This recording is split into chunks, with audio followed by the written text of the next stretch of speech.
Thank you. I'm going to give you a sort of a technical perspective. I can do that because I spent so many years in my profession dealing with financial, budgetary, and HR and collective bargaining kinds of issues. In a school district, which is different from all the other places that I worked. I worked at a city, at the county, I worked at 2 transportation districts, I worked at a park district, I also worked at a sanitation district. But the school district is covered by the Ed Code, and there are many, many strange ways that the Ed Code forces school districts to work and decide things in ways that we would never do so in private industry or even in the other governmental agencies. And I tell you that from personal experience. So given that, I really think that it requires somebody at the board level to see things on a broad, big picture basis. And you can't take some of these particular issues and put them all together on the same list. They are not actually connected in that way. I like the fact that the board in the past has really gone to a lot of work to develop a master plan that covers an awful lot of the big picture items. That's another one that this same board did, was to start the lawsuit against the state of California, for which my family name is Robles Wong, et al. Versus the state of California. It was a big picture attack to try to fix things in our state, not just in Alameda. Yeah, they screwed us when they decided that they didn't want to give us a change in the formula when the Navy moved out. And so this solution that Alameda is really kind of behind is a big picture thing. This is a benefit for our students to be prepared in the 21st century in the global economy. That's great. I mean, this is where, you know, the solution is a situation where the whole is greater than the sum of the parts. That's what we should be doing. That's what we should be advocating as members and leaders in this particular board. With respect to some of the specific things that are on this particular question, yeah, I do have issues with some of them. The issue that I kind of have, I think it's fairly obvious to other people looking at this. If your employees are restricted to 3% based on their contract, well, the board has control over the contract for the superintendent too. And if the board was going to put a situation where they knew that since 2008 it was going to be difficult, they should have probably had something in that contract that would have said, well, if in the event the employees didn't get that, you probably shouldn't get that either. I would have liked to have seen that, but I can't fix what has already happened. But that's my perspective. It's a big picture, and it requires big picture thinking to deal with some of these issues. It just needs better balance. So for clarity, there have not been any furloughs in AUSD last year or this year, nor are there any planned. Thanks to Measure A, we're able to keep our class size relatively low. In fact, in the Alameda County, the only districts with lower class size than ours have specific parcel taxes that are supporting those low class sizes. We have implemented Measure A spending and budgeting exactly the way it was laid out in the measure and how voters approved it. The superintendent, considering the progress that we have made under her time here, comparing the direct cost of searching for a new superintendent and the probable salary of a new superintendent, frankly, it made good business sense and excellent educational sense to extend her contract for 4 years. Regarding historic Alameda High, the district offices, the $4 million is over 6 years and has apparently some other things added on there. For clarity, we spend $3 million a year on facilities, and we just spent another $3 billion of our Measure C bond monies upgrading our schools. The simple fact is that with over 70 employees, safety in the district office weighed heavily on making the decision. The majority of the building, with district employees in it, working daily, have not been retrofitted to any seismic standards. The probability that the building will fail, a nice word for collapse, in the event of a overdue major earthquake on the Hayward Fault weighs into that decision. Frankly, those who would gamble with the safety of those employees, their lives, and the prolonged ongoing use on an ongoing basis baffle me. After reviewing the possibilities of using district sites Old Island, Wood, other major sites where we could put temporary buildings, portables, on it. The cost to do that, it made sense to go and lease a used office building with an option possibly to buy it. It made, to me, very good business sense to do that. Now we need to engage the community and have a real deep discussion about what we can do to seismically upgrade those buildings and hopefully save historic Alameda High. I'm really glad that Mike was able to speak to the budget of a school district, because it's not like any other beast known to mankind for accounting purposes. It's not based on revenue generating most of the time. It's just sort of what the state has budgeted and allocated for the schools. And it's sort of, sometimes we're at the state's mercy for our decisions of where we're going to cut. At Peralta Colleges, we have developed a budget allocation model, and we've been working on it and refining it for the last few years. And I've been part of that drive. And we've got it fine-tuned now. We still are working out some tweaking some parts of it, but we have a really great leader, and I've been kind of getting some mentorship from him.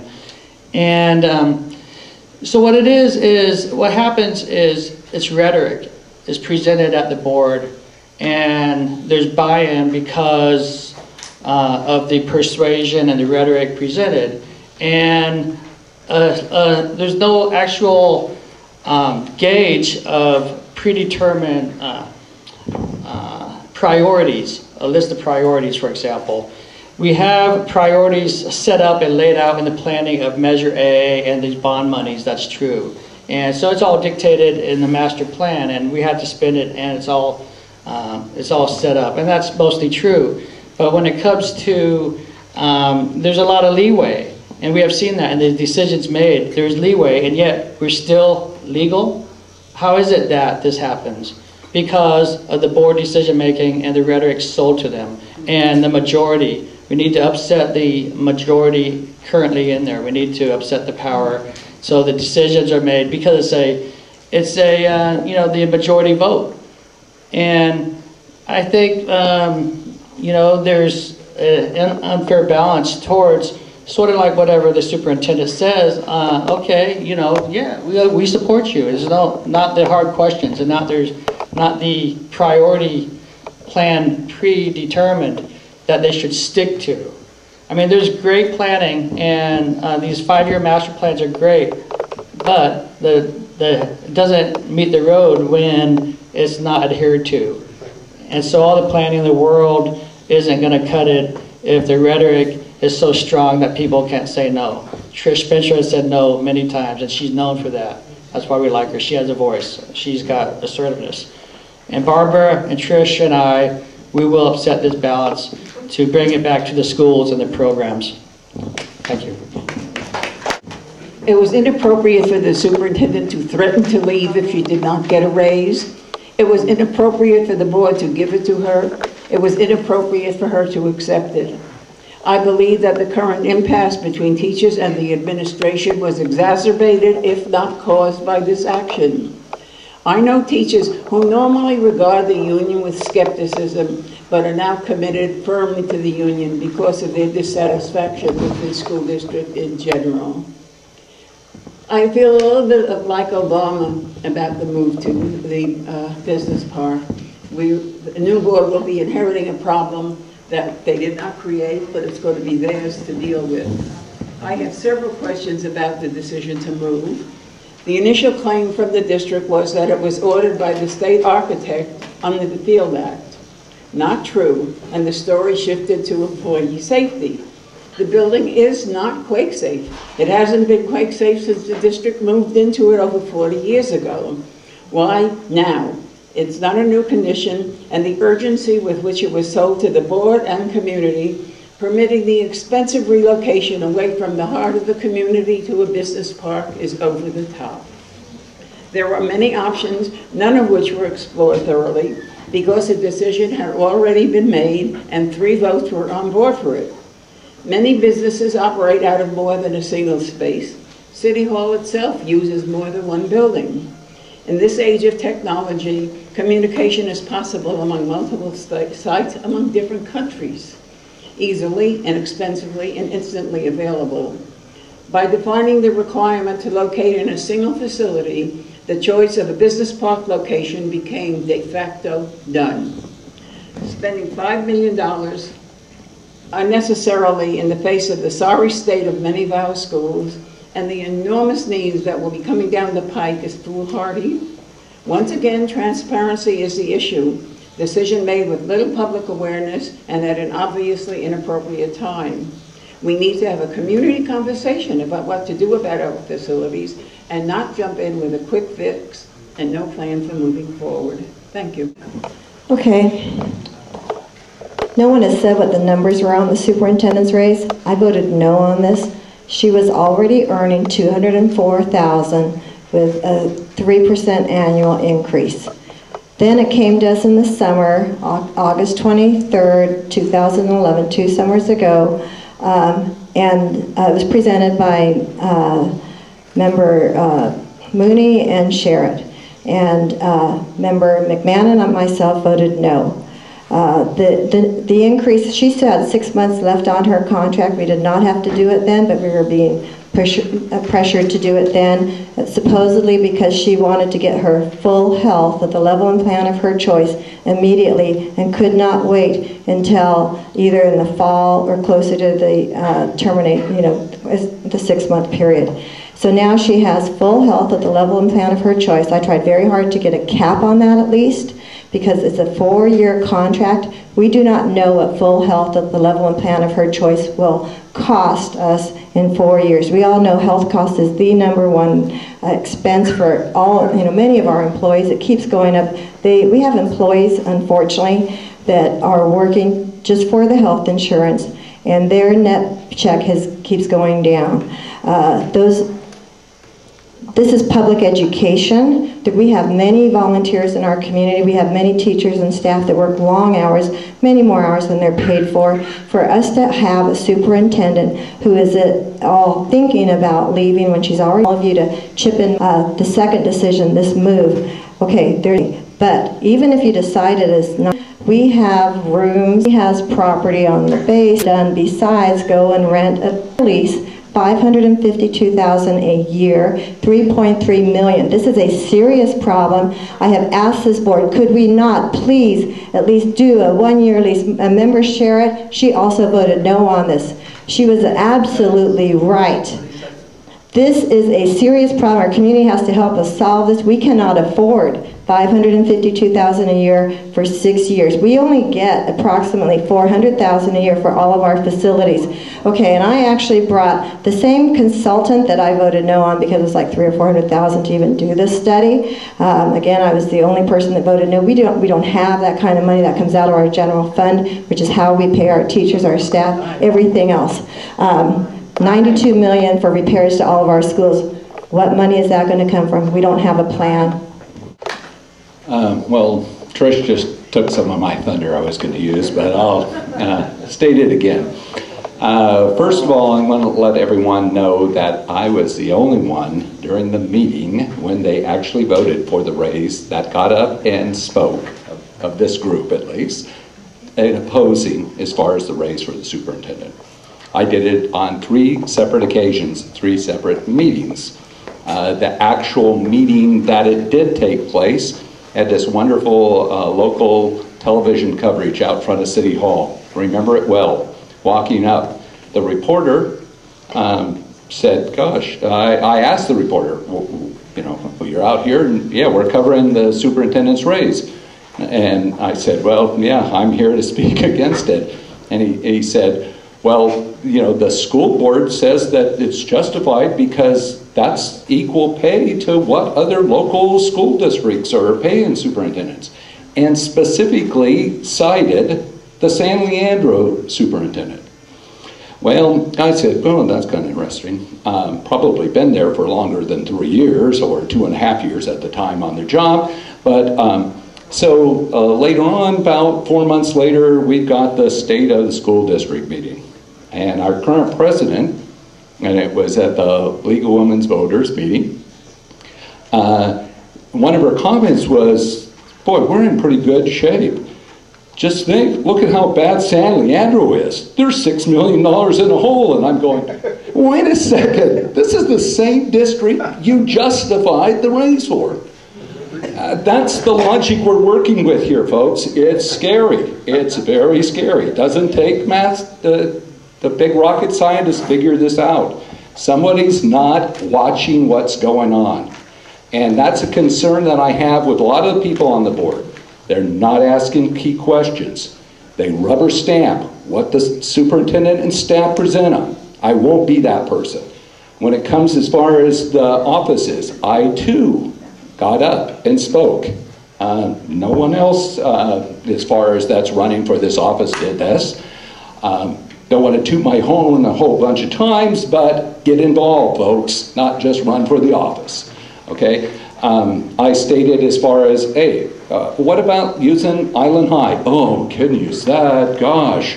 The old Island High, they've got the portables are run down and stuff. Well, you've been running in a seismic disaster, it's better than that. And then also on the actual presentation, they stated City Hall. No, the initial lease cost wasn't going to be, make it prohibited. Well, any initial lease number is going to be prohibited. Work it, make it right. The city would have given us that property dirt cheap. Okay, thank you very much. The school board looked at the average salary range of superintendents with similar sized schools, and we adjusted the superintendent's salary accordingly. Administrators also took furlough days. The superintendent took 8 furlough days. Last year, a fact-finding was conducted between the district and the union because we were in negotiation and reached mediation. The chair of the fact-finding panel concluded that the district meets its burden of proof and does not have the ability to pay if the state sizes are reduced 20-1. This is public record. Anybody can have access to this record. Measure A guarantees K-3 classes size 25-1. This is also public record. I was on the Bay Area Disaster Task Force for the San Francisco Foundation. When we met with the seismologists, they said a major earthquake will happen on the Hayward Fault. And he looked at me and said, are you ready? So I have my earthquake kit in my car. The structural engineers reported that the walls and floors are not anchored together in the historic site. And it is a safety hazard to students walking around in front and behind the historic site, as well as people who are going into the central office, as well as the employee. I voted to close central office to be rectified so that the walls and the floors don't collapse. For a period of 5 months, the staff diligently worked in answering all the school board questions and also look at all the different options. The problem is, how do we locate 85 personnel? In our schools, there are no existing sites that accommodate maybe 1 or 2 rooms. We have special education classes that are implemented and those rooms are taken. And also as well as opening up new classrooms. The board voted to rent the facility as the best option. The decision was supposed to have taken place in April, but because of the board members delaying it, we didn't approve it until July. We wanted to approve it in April so that it would be rectified and be safe for the students walking around the building. Thank you. You know, listening to all the other people, first I'll answer the question really quickly. I do want to start off with one of the things I left off on the prior question, which was about how would I work with AEA. One of the things I think it's important to understand that at our council meeting, there was never a teacher representative at our council meetings until I became the president. Now, on a regular basis, on a monthly basis, Gray Harris comes to these meetings. This is a chance, I know 2 board members regularly attend these meetings. These are a place where they can meet and talk to the AEA president. It's also a meeting where the superintendent comes to, and she's at our meetings.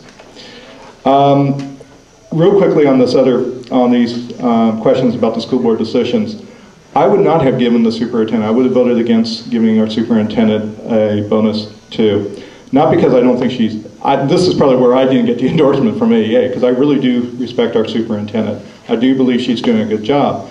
But I come from, where I come from in high tech, when you're not making money, you don't give out bonuses. You just don't give them out. Our president at Sun Microsystems did not get a bonus when none of the employees get a bonus. When the average teacher's salaries have gone down 6% over the last 3 years, you can't justify giving out a bonus. Then you can't justify giving out a 100% health care benefit when the rank and file is not getting fully paid for their health care. What should have been done, I know the superintendent did not get any health care benefits in the first couple of years. We should have just paid that amount of money to her to pay for those first couple of years, then reset her at the same level as all the teachers. We did not have to drive this wedge between the teachers. And I think, and I've told this to Kirsten too, because I do meet regularly with Kirsten. I said, I think the board did you a disservice. I don't blame it on Kirsten at all. I blame it on the board. The second thing about the moving into the Marina Village, I do agree with everyone that, the old Alameda High School is falling down. And I think everybody knew this before we got an opinion that it was going to fall down. Which I also go say, why did we put $1 million worth of new windows in that building? That was unjustifiable too. But I would have got the superintendent and her staff out, I would have distributed, I would have looked at Island High, I would have looked at Wood, I would have looked at all available spaces that we had. Again, coming from the high tech, we had distributed office. I managed people across the country. If you want to provide leadership to our children for the next century here, we got to show them what new office spaces were at. This was a leadership position that the district could have taken. And finally, I don't know what the clause is on the lease, but since I've done so many leases, I've done $100 million leases for Medicaid systems, I've done $100 million leases for DMVs. I just want to say, every lease that I have done had an opt-out clause every year for non-appropriation of capital funds. If this contract does not have the opt-out clause, I would seriously look at that was a legal requirement in municipalities to have an opt-out clause on a yearly basis. I'd be very surprised if it was not in there.